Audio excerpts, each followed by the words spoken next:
Assalamualaikum warahmatullahi wabarakatuh.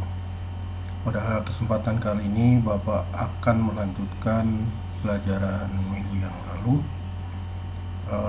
Bapak akan memberikan contoh bagaimana kalau daftar gaji dan upah itu terdiri dari ada upah langsung, ada upah tak langsung. Upah langsung itu contohnya gaji bagian produksi. Ya, gaji bagian produksi itu adalah upah langsung. Tapi kalau upah tak langsung seperti gaji mandor pabrik, gaji mandor pabrik, nanti kalian silahkan mencari tahu sendiri apa perbedaan antara upah langsung dan upah tak langsung. Bapak ingin menjelaskan bahwa upah langsung nanti akan masuk ke BTKL, biaya tenaga kerja langsung. Tapi kalau upah tak langsung nanti masuknya ke BOP, biaya overhead pabrik. Baik, untuk lebih jelasnya Bapak ilustrasikan dengan sebuah contoh di sini. CV Lanang Jaya memproduksi barang atas dasar pesanan. Transaksi yang terjadi selama bulan Maret 2012 adalah sebagai berikut. Pembelian bahan-bahan, ya ini maksudnya bahan baku. Terus beli bahan baku 2.300.000 dipakai 1.200.000. Terus ada pemakaian bahan penolong. Tidak ada bahan baku, ada bahan penolong atau bahan pembantu. Jadi kalau bahan baku itu adalah bahan yang dipakai dalam satu produk yang dominan. Misalnya kalau roti bolu panggang, bahan bakunya itu seperti tepung terigu, gula, kemudian margarin ya, atau mentega. Bahan penolongnya mungkin seperti coklat, susu. Jadi kalau bahan penolong misalnya tidak ada pun itu akan menjadi satu produk. Seperti kue bolu panggang tanpa terigu nggak akan jadi. Tapi kalau bolu panggang tanpa ada coklat tetap jadi. Nah, itu perbedaan antara bahan baku dan bahan penolong. Baik, untuk lebih jelasnya ya, jadi yang pertama di sini diminta jurnal untuk mencatat transaksi-transaksi ini. Ingat bahwa di manufaktur itu beda dengan jasa dan dagang ya. Satu transaksi satu jurnal, satu transaksi satu jurnal. Kalau ini tidak. Jadi yang pertama kita mencatat pembelian bahan baku ya. Untuk mencatat pembelian baku ya debit persediaan bahan baku. Jadi kita menggunakan metode perpetual ya. Kalau menggunakan metode periodik, debit itu adalah pembelian bahan baku. Berapa nilainya? 2.300.000. 2.300.000. Kredit juga 2.300.000.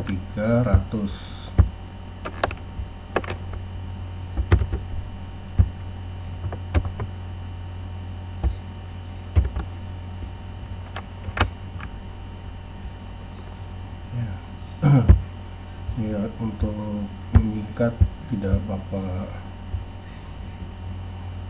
Kemudian yang kedua, mencatat pemakaian bahan baku. Jadi kalau yang pertama membeli, ini dipakai maksudnya dari gudang bahan baku dan bahan penolong diambil kemudian dimasukkan ke dalam proses produksi. Ini jurnal adalah debit biaya bahan baku, biaya bahan penolong, persediaan. Nah, berapa yang dipakai? Untuk bahan bakunya 1.200.000, untuk bahan penolongnya 400. Ini 1.200.000 ya, kemudian bahan penolongnya 400. Kemudian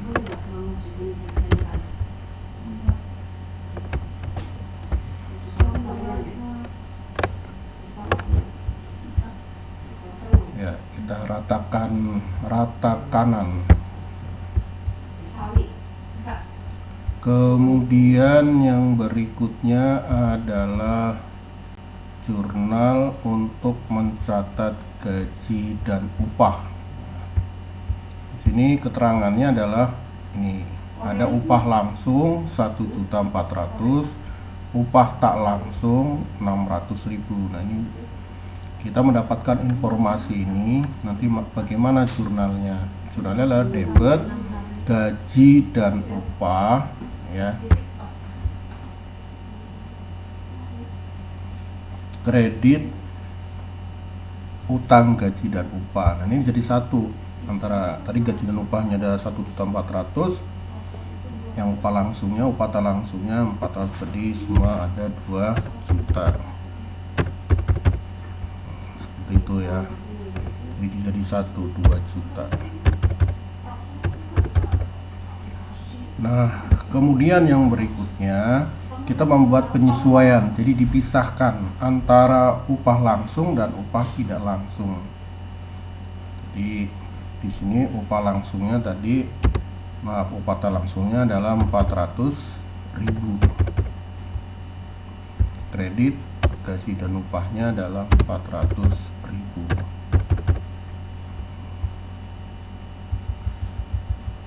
Terus mencatat pembebanan biaya produksi. Debit barang dalam proses biaya bahan baku. Nah, kreditnya biaya bahan baku. Kenapa kreditnya bukan persediaan bahan baku? Karena di atas itu sudah kita buat jurnal pemakaian biaya bahan baku. Jadi ini persediaan bahan baku di sini udah dikreditkan. Jangan dikreditkan persediaan bahan baku lagi, nanti 2 kali dikreditkan.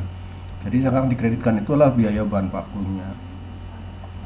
Tapi kalau di soal tidak diminta mencatat pemakaian bahan baku, langsung dicatat pembebanan bahan bakunya, maka kreditnya di sini adalah persediaan bahan baku. Ya, itu perbedaannya.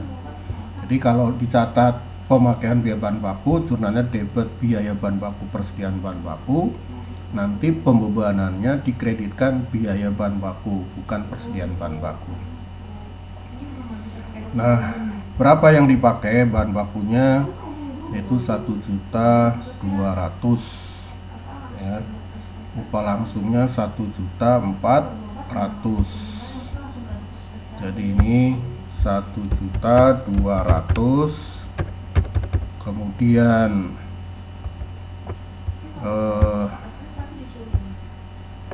biaya tenaga kerja adalah 1.400.000. Kemudian BOP-nya. Nah, BOP-nya itu berdasarkan tarif sebesar 125% dari biaya tenaga kerja langsung. Jadi BDP BOP-nya nanti 125 kali 1.400.000 itu 1.750.000. Itu adalah 125% kali 1.400.000. Ya. Jadi sekali lagi Bapak tekankan, karena tadi sudah ada jurnal pemakaian biaya bahan baku, maka waktu pembebanannya kreditnya adalah biaya bahan baku, bukan persediaan bahan baku. Sebab kalau persediaan bahan baku, nanti persediaan bahan bakunya itu dicatat dikreditkan 2 kali. Beda. Terus berikutnya mencatat BOP yang dibebankan, ya. BOP yang dibebankan itu adalah 1.750.000. Dari mana? 125% kali biaya tenaga kerja langsungnya, yaitu sebesar 1.400.000. Kemudian BOP yang sesungguhnya. Nah, jadi tadi sudah Bapak jelaskan, ada upah langsung, ada upah tak langsung. Kalau upah langsung masuknya ke BTKL, kalau upah tak langsung itu masuknya ke biaya overhead pabrik. Tadi upah tak langsungnya itu sebesar 400.000. Ya, terus bahan penolongnya 400.000, upah tak langsungnya 600. Ya, jadi ini upah langsungnya 600, bahan penolongnya 400.000. Kemudian BOP yang sungguhnya ada berapa? Kita lihat di soal. Biaya overhead pabrik sungguhnya terjadi adalah 800.000. Jadi sini adalah 800.000. Nah, dijumlahkan berarti BOP yang sesungguhnya adalah 1.800.000. Ya. Ini untuk mencatat BOP yang sesungguhnya. Jadi upah tak langsung, biaya bahan penolong itu termasuk BOP. BOP itu adalah biaya-biaya produksi selain biaya bahan baku dan biaya tenaga kerja langsung. Kemudian berikutnya yaitu untuk mencatat selisih BOP. Nah, selisih BOP-nya laba atau rugi. Nah, di sini BOP yang dibebankan itu sebesar 1.750.000. Sementara BOP yang sesungguhnya adalah 1.800.000. Jadi selisihnya ada berapa? Ya 1.800.000 dikurangi 1.750.000, itu sebesar 50.000. Ya, ingat prinsipnya adalah kalau BOP yang dibebankan lebih besar daripada BOP yang sesungguhnya, berarti selisihnya adalah selisih laba. Jadi kalau yang dibebankan lebih besar laba, kalau selisih laba, nanti perkiraan selisih BOP-nya akan dicatat di sebelah kredit. Ini laba atau rugi? Ya, sini BOP yang dibebankan lebih kecil daripada BOP yang sungguhnya, berarti selisihnya selisih, ya betul, selisih rugi. Nah, kalau selisih rugi, maka mencatatnya nanti di sebelah debit. Maka debit selisih BOP, kreditnya BOP yang sesungguhnya. Berapa besarnya? Yaitu 50.000. Ya, 50.000. Terus berikutnya memindahkan, ya. Jadi nanti baik selisih BOP debit atau kredit itu akan dipindahkan ke perkiraan harga pokok penjualan. Jadi kalau selisih rugi itu nanti akibatnya akan menambah harga pokok penjualannya. Sebaliknya kalau selisih laba akan mengurangi.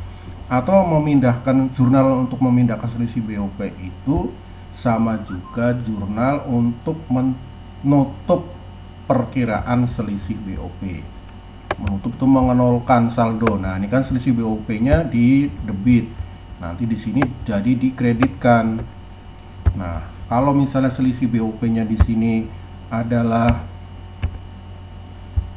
kredit, maka di sini debitkan. Nah, seperti itu. Jadi menutup. Ya, berapa besarnya? Sama 50.000. Karena di soal ini diminta ya untuk jurnal untuk memindahkan selisih BOP-nya. Kemudian untuk mencatat persediaan barang jadi, ya. Dalam soal di sini adalah pesanannya terdiri dari pesanan nomor 7 dan 8. 7 dan 8, dan ini adalah biaya-biayanya. Nanti digabung jadi satu aja. Ya, jadi ini persediaan barang jadi yaitu pesanan nomor 7 dan 8. Untuk bahan bakunya berapa tuh? Ada 750. Kemudian untuk gaji dan upahnya nanti ada 800. Ya, 800 itu 480 tambah 320. Jadi ini 750, bahan bakunya 750.000. Kemudian PTKL nya 800.000. BOP nya berapa?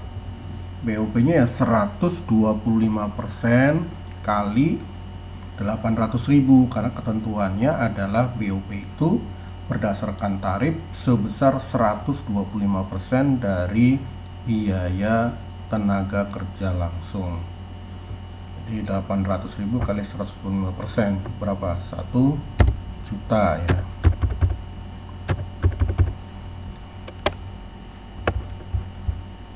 1 juta. Jadi nanti persediaan bakunya ya 2.550.000.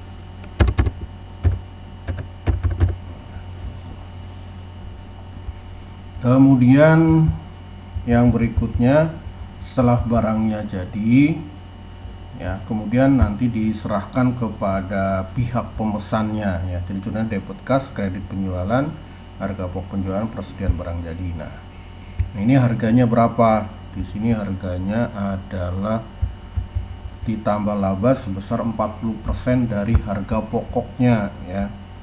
Nah, sementara harga pokoknya ada berapa? 2.550.000 ya. Jadi nanti berapa harga jualnya? 2.550.000 ya, 2.550.000 nanti dikali 140% ya, itu ada 3.570.000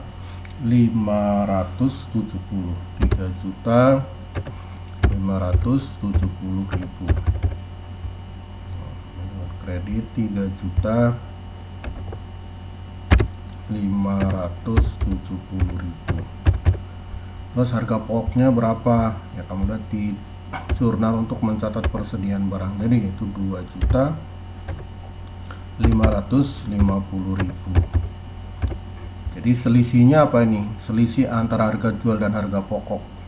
Namanya apa? Yo, siapa yang tahu? Ya betul, namanya adalah labanya. Ya, selisih ini ada labanya. Labanya itu adalah 40%. Jadi selisihnya itu adalah 40%-nya dari harga jual. Ya, nanti kamu hitung sendiri ya. Nah, mungkin ini saja ya. Kalau nanti berikutnya diminta untuk membuat aliran biaya produksi, tapi kalau Bapak lanjutkan nanti videonya terlalu panjang. Jadi untuk membuat aliran biaya produksi akan Bapak lanjutkan pada pertemuan berikutnya. Mungkin dengan aliran biaya produksi kamu akan menjadi lebih jelas bahwa dalam pembukuan harga pokok pesanan nanti di akhir periode perkiraan-perkiraan yang berhubungan dengan biaya produksi itu semua akan menunjukkan saldo nol. Yang mana itu seperti harga pokok penjualan, persediaan barang jadi. Itu kan kalau di perusahaan dagang nggak ada kayak ini PDP, BBB, BDP, PTKL, BDP, BOP, BOP yang dibebankan, BOP yang sungguhnya, selisih BOP. Ya, itu adalah perkiraan-perkiraan yang berhubungan dengan manufaktur, ada upah langsung, biaya bahan penolong, perkiraan BOP yang dikredit. Itu semua nanti menunjukkan saldo nol. Ya, kenapa saldo nol? Ketika kita memproses produksi ya akan timbul perkiraan biaya-biaya tersebut. Nah, ketika produknya sudah jadi kemudian diserahkan kepada pemesannya, otomatis kan produknya udah nggak ada, kita udah nggak punya produk. Kalau nggak ada berarti di dalam pembukuannya pun biaya-biaya yang berhubungan dengan biaya produksi itu harus menunjukkan saldo nol. Nah, itu logikanya seperti itu. Jadi sebenarnya untuk membuat jurnal metode harga pokok pesanan, setelah selesai kamu bisa menentukan sendiri apakah pekerjaan kamu sudah benar atau belum. Ya betul, ya itu ya, walaupun tidak betul 100%, paling tidak kalau sudah menunjukkan saldo nol semua, berarti pekerjaan kamu sudah mendekati benar. Ya, itu saja pencerahan dari Bapak. Mungkin nanti akan dilanjutkan pada pertemuan berikutnya. Mudah-mudahan kamu sudah cukup jelas. Bila taufik wal hidayah. Wassalamualaikum warahmatullahi wabarakatuh.